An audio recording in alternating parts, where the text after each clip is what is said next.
We have a fiery full moon in Leo. This is really going to power up your lion heart, your truth, your courage, because we have a beautiful aspect from Jupiter as well. And this will give you an opportunity to really, from a heartful place, stand in your leadership. Leadership from the heart is the best leadership of all, and we need more of that. You'll have some drive and ambition here. And also with this full moon, it calls us to really honor our ancestors, really honor those who have come before us that have given us the opportunity to be here now, and the spiritual teachings connected to that. Hi, I'm Prema Gurreri, Vedic Astrologer, Business Oracle, and welcome to Chart Your Path. If this is resonating for you, go ahead and hit the subscribe and the bell notification if you're not already subscribed to the channel. I put out videos weekly, and that way you won't miss any of my updates. And so this fiery full moon in Leo, in Vedic astrology, in the sidereal zodiac, is aspected by Jupiter as well. So it is in Leo. It is in the place in Leo where the fixed star Regulus is a very bright star that really is the place of kings and queens. This is also Magha Purnima. Magha is the nakshatra, the Lunar Mansion, that this full moon is taking place in on February 16th. And so with this placement, this is in India. It is a time that we honor the ancestors, and also that we bathe in the river. It's a cleanse to bathe in the river and cleanse the past, so to speak. So I'm going to help you to translate that to how you can use that for yourself and use this energy. Being in this lunar mansion of kings and queens, it's where we really connect to our divine family, our spiritual family, and our ancestors, and honor the energy from where we've come. Again, we all stand on the shoulders of those who have come before us. So taking time to really honor our ancestors, giving gratitude for those. But also, Leo is about our individuality as well, so honoring our individuality. So it's really a foot in both of those particular worlds. And so I want to invite you to really have some gratitude for your ancestors. If there's, family that is passed on that you have been really closely connected to, it's a great time to honor them. But generally, your ancestors from, your lineage far back, and collectively for all of us. My grandmother, my aunt, I spent a lot of time living with both of them, and they really raised me, and they both have passed on at this point, but they're always with me, and I always feel their love and their protection. But at this time, I will sit in this energy of this full moon and really tune in with my love for them. That's love is connection. Remember, love means that we are one with. So really opening your heart to your ancestors. So the ruling deities here in this lunar mansion of Magha are the Petries, and these are known as the ancestors of humanity, and they really the ancestors that watch over all of us. And so what I want to invite you to do, as far as this being a great time to make peace with your past, is in that honoring of your family. If there's anything family from the past, or it's a good time to look at the lessons that have come from that. But beyond family, just honoring your past is just take some time to look back on this full moon and notice the blessings from the challenges that you've had, where you've come, and the journey that you have traversed so far, and the knowledge that you've gained, the wisdom that you've gained from what you have learned along the way. So this would be great to do with journaling. If you have something that in the past that feels still a little bit sticky, you're not sure what the gift in that challenge was yet, then it's a great time to ask to be shown what the gift in that challenge is. So give yourself some contemplation, some journal, some meditation time in order to really connect in. So this leadership energy, this ambition, and even pride that we find in Leo here is also aspected by Jupiter being in Aquarius. And that is the placement of power to the people. I talk more about that in the February update. So if you want to go ahead and click the link down below, or there should be something up there, you can learn about more about that with the February update. So this aspect, Jupiter always is aspecting and bringing grace and expansion to and truth to wherever it is and wherever it is shining. Now, let me back up just a moment. So the Sacred Wealth Code archetypes that are connected to the sun, the Leo, is of course the king, which I have up behind me, and also here's the king here. It's also the leader and the celebrity. So there's a celebrity. A celebrity leads with her light, and also the leader in the archetype system. So with Jupiter, think of the leader, okay, the king, the leader, the queen, and Jupiter being the great visionary, which is up behind me as well. It's also bringing the great teacher and the sage. And these energies together are very, very, very powerful for bringing truth, giving you courage to stand in your truth, to really stand in your truth. And it's the path of the heart. So I don't mean stand in your truth where you're being righteous in any way. It's really standing in your truth by living and being your truth, not just espousing your truth, but what you believe is true.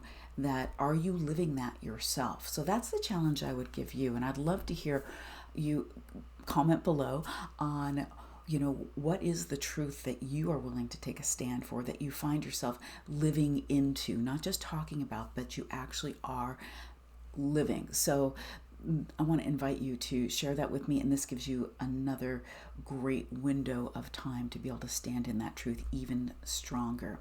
So another thing that's great during this full moon is to set your intentions for your leadership and what you might need some courage about as far as that leadership goes, and really set the intention. And when you're setting intention, it's like 2 points that you are, like if I was holding a string in my fingers, between two fingers, and if it was slack, there's no tension there. But if I pull it just slightly, then I've got a little bit of tension. I've got some energy now, can move from one to the other. So setting that intention, what is it that you want to create? What is it that you're desiring? What is it that you're stepping into? And then saying why that is important. Then you give that idea, that intention, some purpose, and that brings in that the positive tension aspect of that.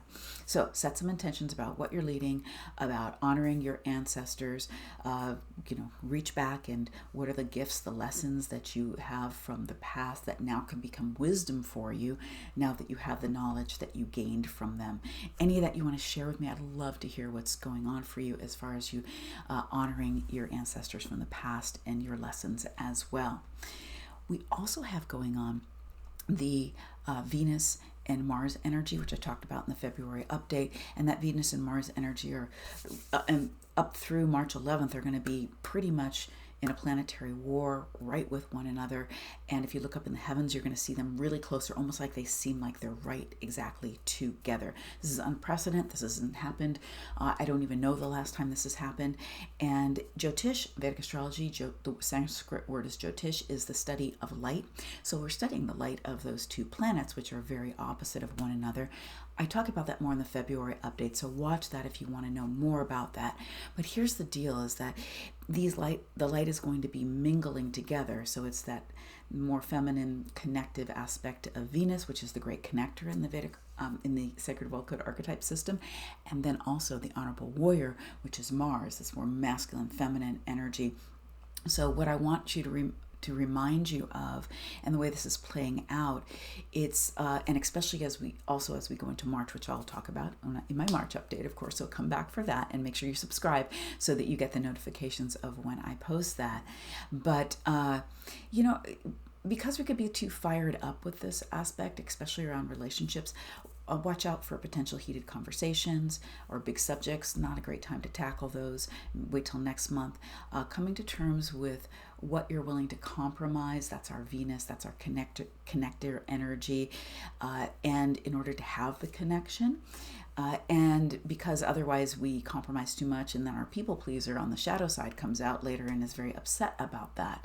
And so we want to have a lot of forethought about how we are connecting, and that we feel like we're not being taken advantage of, or we're not giving too much away. And also being careful about being too sort of righteous or fired up about your own ideas. The honorable warrior needs to take a stand for positive change, but not just for your own ideas and ideals. And that's where there's going to be too much of a hot spot. So you need to be committed. You need to be disciplined. So being disciplined and pouring that energy into productivity, into how can you take some action on the ideas that you have? How can you make forward momentum, really whatever you're working on, because if you can burn some of this fiery energy off, then you can really dig into the passion instead of being just fired up, which can also lead to a lot of complication in arguments and such. You may see this play out in the world collectively. Just remember not to jump into the fire. It's not going to be useful. It's very combustible type energy. So connect from the heart, take your time, be a good listener. Those are all things that will help during this time. So next month we have, at the end of this month and then next month, we have a really just a planetary lineup in Capricorn and Aquarius, which both Saturn owns both of those in Vedic astrology, and all the planets are going to be in those two placements. All the planets will be in those two placements. There's going to be some tension, there's going to be some pressure, a bit of a pressure cooker in that part of the zodiac, and however that is hitting you in particular. We had an aspect like this last February of 2021, and I really am talked about, we need to be committed so we can really put some hard work into and drive, which we'll have behind us, into our lives, our businesses, our movement in the world. And if we do, we'll be able to channel this energy better. And if we don't, then you may just feel like there's too much pressure. I will talk about this even more in the March update. But there's going to be some tension in this part of the chart. We'll probably see collective political tension as well. So it's very important to know what you are committing to. Also, I created a video last year about Saturn and the power of commitment. And so the link is down below and also coming up here. So that's a very important video to watch. And if you are wondering how any of this is happening personally to you, I encourage you to book a soul blueprint reading where I look at your whole chart, your natal chart, the transits that are happening now, look at the major transits for this year, and really whatever's really on your heart, whether it's your work or whether it's your purpose or whether it's your relationships or just what is going on, we address that specifically, and then I bring to you what I know that you need to know as well, and some really important timings around that. The link is down below, the soul blueprint reading. And also, if you are a business owner and you really want to become even a more aligned entrepreneur, to book an aligned entrepreneur powerful deep dive session, and we're going to map out all your products, all your services, your purpose, like what, even if you're starting your business, like what you should even start it around, the important dates on launches, and when to bring things forward, or maybe when to lean back because the energy is going to be more challenging. And then that's an aligned entrepreneur session, and I really encourage you to do that. That is just makes it so that you are not pushing too hard when the energy is calling for something differently. You know what to do and when to do it based on your soul blueprint. And the link is down below about that. And if you're wondering about your gifts, a Sacred Wealth Code reading is always so wonderful to get to really understand what your highest value gifts are. You have a lot of gifts, but what are the highest value? What are the ones that when you use them, unlock something in the world that only you can unlock? So all the links to all the readings are down below, as well as my book, my cards, and the other programs. And leave me a comment if this has resonated, like, subscribe, share, and I appreciate you so much. So much love to you.